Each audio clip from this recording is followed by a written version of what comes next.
Mutton biryani சாப்பிடும் ஆடு. நீங்கள் கேள்விப்பட்டிருக்கீங்களா?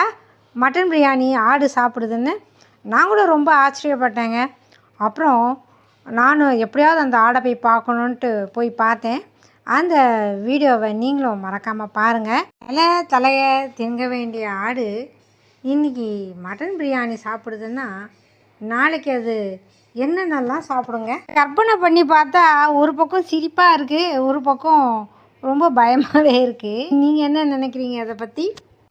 வயசானவங்களை கேட்டால் களி முத்தி போச்சும்பாங்க, சின்னவங்களை கேட்டால் நம்ம பண்ணுற பழக்கம்தாங்க அப்படிம்பாங்க. நான் அந்த இயற்கை காட்சியெல்லாம் அப்படியே ரசிச்சுக்கிட்டே அந்த மட்டன் பிரியாணி சாப்பிடும் ஆடை போய் பார்த்தேங்க. நீங்களும் பார்க்கணுமா? கவலைப்படாதீங்க. இந்த ரிலேட்டட் வீடியோவை கிளிக் பண்ணுங்கள். அந்த மட்டன் பிரியாணி சாப்பிட்ற ஆடை பாருங்கள். வீடியோவை லைக் பண்ணுங்கள், ஷேர் பண்ணுங்கள், கமெண்ட் பண்ணுங்கள்.